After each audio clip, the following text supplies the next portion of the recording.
ऋषि मुनि क्या क्या सिखा के जाते हैं हमारी जिंदगी को सफल करने के लिए। उन ऋषियों की वजह से आज ये कथा हो पा रही है। व्यास ना होते, उनको स्वप्न न आया होता, उनको देश की, राष्ट्र की, मनुष्य के, समाज की चिंता न हुई होती, कलयुग की, तो कथा न होती, ये दवा न होती, ये औषधि न होती। इसलिए सब ऋषियों ने अलग अलग उपकार किया हुआ है हम सभी अज्ञानियों पर। हमारे हिंदू धर्म में 3 ऋण ऐसे हैं जिनको चुकाना कठिन है, और वो पहला ऋण है देव ऋण, ऋषि ऋण और पितृ ऋण। कठिन है चुकाना। श्रवण कुमार माता पिता की सेवा करते मृत्यु को प्राप्त हो गए, पर ऋण नहीं हो पाए, ऋण नहीं चुका। अब श्रवण कुमार कोई तो है नहीं पंडाल में, ये तो माता पिता को कठोर शब्द बोल देते हैं।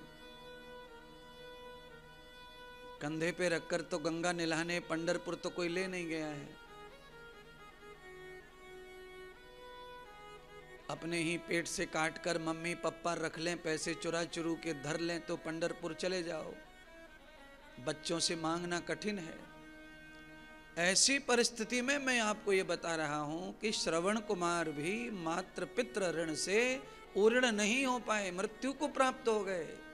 क्योंकि यात्रा कराने के लिए तो ले गए, पर यात्रा करा नहीं पाए, बीच में ही डेथ हो गई। तो कार्य अशुद्ध हो गया, कार्य असफल हो गया, अधूरा हो गया। तो ऋण कैसे होंगे? कार्य पूरा हो तो ऋण चुके। इसलिए मात्र देवो भव, पितृ देवो भव, आचार्य पुरुषो वेद, ऐसे तो 4 गुरु माने हैं और 3 ऋण माने हैं। देव ऋण विशेष ऋण है, ऋषि ऋण मात्र पितृ ऋण।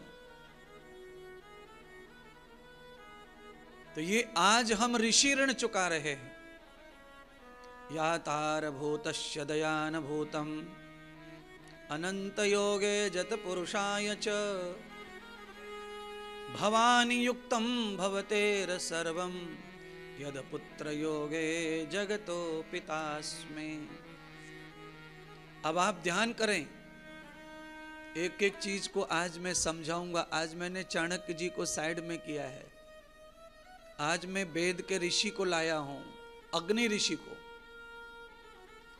अग्नि ऋषि जो है ऋग्वेद के उद्गाता हैं।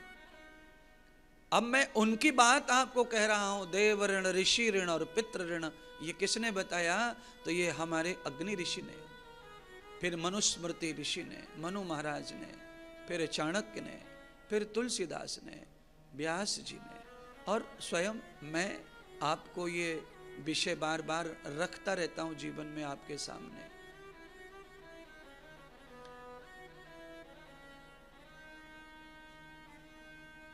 मैंने आपसे कहा कि विषय रखता रहता हूं, तो इसका अर्थ समझ गए आप? हैं? सुनाता हूं, शब्द को रखता हूं, ये पर्यायवाची है, उसी का अर्थ सेम है दोनों का। मैं आपके बीच अपनी वाणी रखना चाहता हूं, कहना चाहता हूं, सुनाना चाहता हूं, ये पर्यायवाची हैं। पर कभी कभी अर्थ समझ में नहीं आता ना, तो गड़बड़ हो जाती है। एक बार क्या हुआ, एक महात्मा गौशाला चलाते थे, उनके पास थी गौ। तो हमारे गांव में भी उस भाषा का यूज होता है जो इस भाषा में गौशाला में यूज हो रही थी। महात्मा ने अपने चेला से कहा कि जाओ गायों को पानी दिखा के ले आओ। तालाब था पास में। महात्मा का कहने का तात्पर्य तो था पानी पिला के लाओ, पर उन्होंने उस भाषा में कहा कि पानी दिखा के लाओ गायों को। तो चेला भी महाबदमाश गायों को लेके गया पानी के पास में, और तालाब को दिखा के डंडा से मार कूट के वापस ले आया। पानी पीने नहीं दिया उसने। गुरुजी ने पूछा पानी पिला लाए? तो उसने कहा नहीं, आपने तो कहा ही नहीं था कि पानी पिला के लाना, आपने कहा पानी दिखा के लाना, तो मैं तो दिखा के ले आया।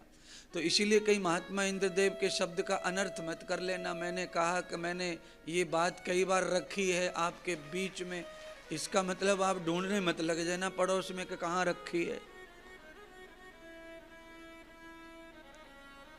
शब्द का जहां मुझे डाउट पड़ता है कि ये समझने में कठोर पड़ेगा, मैं उसको खोल देता हूं। ये व्याख्यान है।